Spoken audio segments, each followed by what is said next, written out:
Anda ingin mulai trading, yang harus dilakukan: 1. Kenali diri. 2. Menetapkan tujuan. 3. Melakukan analisa. 4. Prinsip kehati-hatian. Begitu seseorang sudah merasa menyukai sesuatu, kadangkala orang tersebut secara bersamaan melupakan sesuatu, yaitu akal sehat, karena tertutup dengan rasa suka itu. Ternyata di forex juga demikian. Seseorang yang sudah merasa tertarik dengan forex biasanya kelupaan untuk mengenal forex itu apa. Sering kita mendengar bahwa banyak sekali orang yang terjebak dengan kebangkrutan alias loss atau kata kerennya merugi, tapi masih saja terus trading walau sudah menghabiskan ratusan juta, bahkan rumah tergadaikan hingga hutang yang menumpuk. Masih saja orang ini suka terhadap forex tanpa rasa kapok. Bahkan ada pula seseorang yang hidupnya menyendiri karena ingin menaklukkan forex agar rasa sukanya terjawab dengan sempurna oleh forex.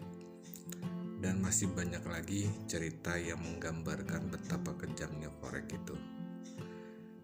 Termasuk Anda sendiri mendengar dan bahkan dilarang oleh teman atau saudara yang katanya mereka kenal dan tahu begitu terjun ke forex maka siap-siap untuk bangkrut. Atau minimal mereka mencibir saat Anda cerita tentang atau sedang mencoba forex. Kemungkinan demikian.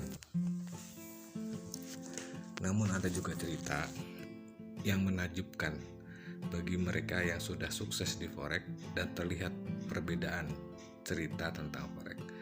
Mereka memiliki banyak properti, ada kontrakan, ada yang membuka restoran, rumah dengan harga yang fantastis, bahkan koleksi mobil yang bermacam-macam, gemar sedekah, dan cerita lainnya. Dan ternyata mereka lebih banyak diam, dan kadang orang tahunya dia hanya juragan kos. 4 poin di atas itu mewakili hal-hal yang harus dilakukan oleh siapa saja yang ingin terjun dengan tentunya ini adalah kewajiban utama dari siapa saja yang memperkenalkan forex, wajib menyampaikan 4 hal ini pada mereka yang sedang jatuh hati dengan forex. Kita bahas yang pertama. 1. Kenali diri. Siapa saja pasti telah kenal jati diri, apalagi mereka yang sudah berusia 30-an. Nah, di sini penting sekali saat mengenal forex, tentu dengan cara yang bermacam-macam. Mungkin dengan penasarannya, Anda akan membaca atau bertanya ke sana kemari tentang forex. Tanpa disadari, secara bersamaan perdebatan akan muncul dalam hati dan pikiran Anda saat mendapat informasi tentang forex. Semua terserap dengan banyak tanda tanya yang besar sebelum membuktikan informasi yang Anda terima itu. Di saat itulah Anda sedang melakukan pilihan sesuai apa tidak forex untuk Anda. Begitu Anda yakin lalu memilih berinvestasi di forex, hanya ada 2 kemungkinan, gagal atau berhasil. Yang gagal itu disebabkan investor atau trader yang terjun di forex tidak mengenal dirinya sendiri. Dia hanya mengenal forex saja, walau berani mengklaim sudah kenal bertahun-tahun dan tidak takut akan risiko. Dan biasanya serba tahu orang yang seperti ini tentang forex, dan bisa mengomentari apa saja tentang forex, dan seolah-olah luar biasa. Yang berhasil dan sukses sebabnya tentu cuma 2 kata. Investor dan trader ini sudah menemukan pola tradingnya sendiri yang cocok bagi dirinya, dan secara konsisten atau terus-menerus dipakainya hingga dia memiliki segalanya yang dia cita-citakan dan hajatkan tentunya. Tentu saja karena dia mengenali diri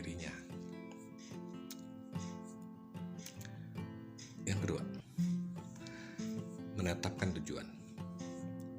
Forex ini merupakan salah satu konten di pasar modal, khususnya di pasar uang, di mana pasar modal itu diadakan dengan 3 tujuan. Pertama, untuk mencari modal usaha.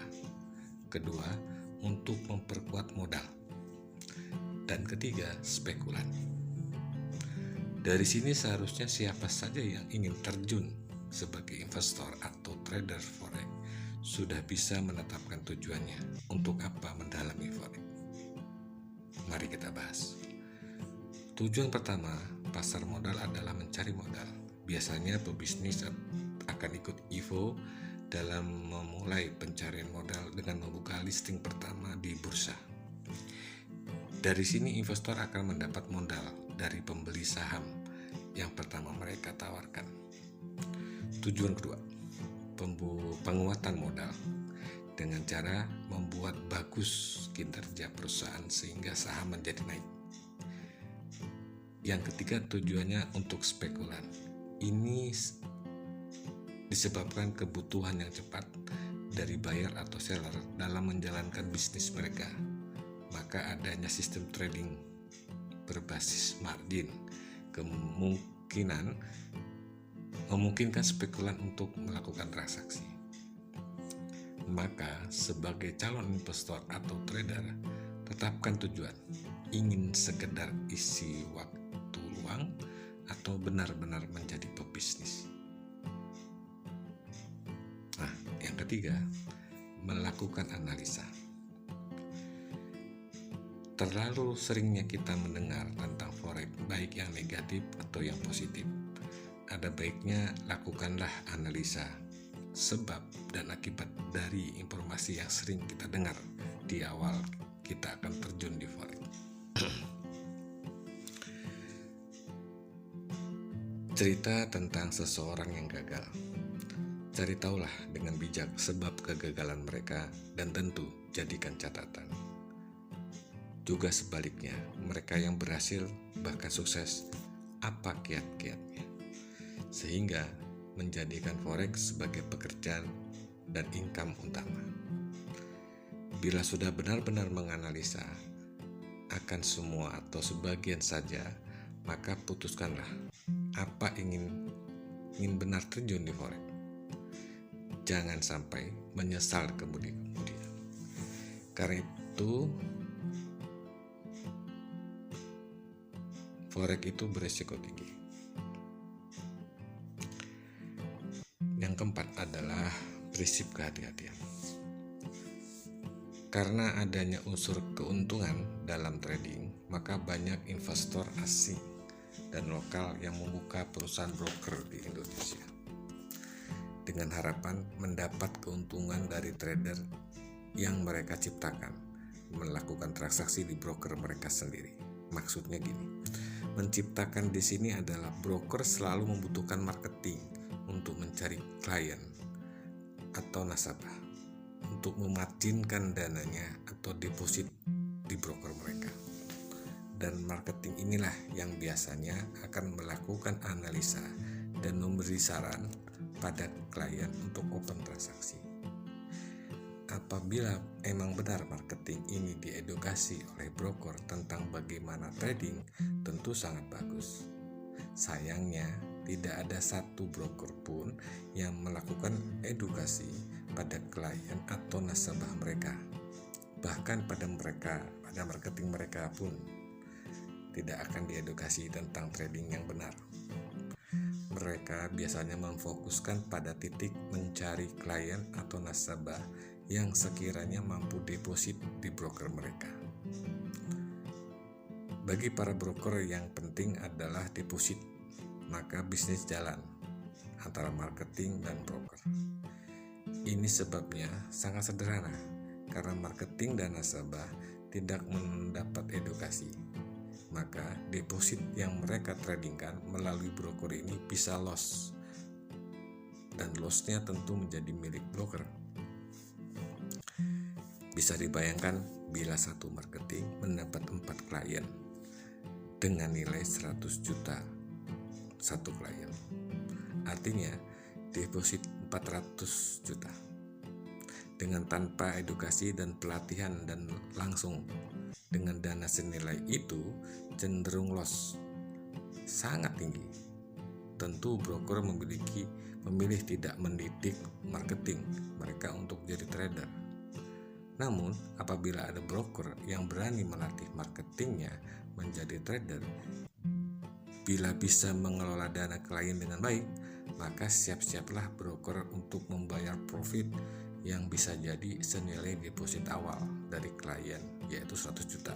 Kalau 4, tentu saja bisa kurang lebih 400 juta. Maka berhati-hatilah dengan segala penawaran dan teknik marketing yang melakukan pendekatan bila menjadikan Anda sebagai prospek mereka. Apalagi kalau marketingnya sudah masih muda, itu belum tentu trader. Salah satu bentuk dasar dari prinsip kehati-hatian adalah mengenali produk yang sedang ditradingkan. Dalam dunia trading, semakin besar dana, maka semakin berkesempatan untung atau profit. Sehingga siapa saja yang terjun di forex atau produk lainnya di pasar modal dengan dana yang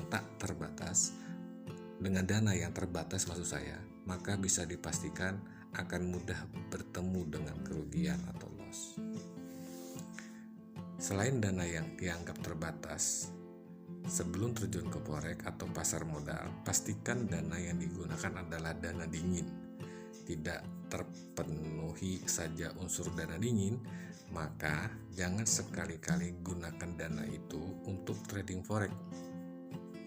Dan disarankan jangan trading dengan uang panas, walau hangat saja juga tidak boleh, apalagi panas. Dana yang dingin maksudnya adalah dana itu bukan dana yang dibutuhkan dalam ekonomi keluarga atau ekonomi kantor dan lain-lainnya. Dengan kata lain, dana itu punya jatuh tempo, akan digunakan dalam hal misal renovasi rumah, bayar iuran sekolah, banyak lagi lainnya. Semisal dana pinjaman karena memiliki jatuh tempo. Sifat kehati-hatian lainnya adalah adanya janji atau harapan mendapat keuntungan fix, semisal dengan persentase. Walau bisa, tapi hanya sebatas teori dan estimasi saja, pada saat praktek tidak demikian di forex. Dan info tentang fix ini sangat menyesatkan di forex. Sayangnya, malah banyak orang awam yang tergiur dengan adanya fixed income ini. Padahal sistem yang dijalankan floating, artinya tidak menentu. Poin yang diuraikan di atas memang tidak memuaskan banyak hal, namun berdasar pengalaman yang terjadi yang bisa dijadikan pengalaman Anda pribadi agar tidak terjerumus kerugian yang mendasar, yaitu kebangkrutan ekonomi dan sosial. Karena forex itu bagaikan jurang yang gelap tanpa dasar, juga sekaligus bagaikan langit yang tinggi tanpa atap namun memiliki tangga.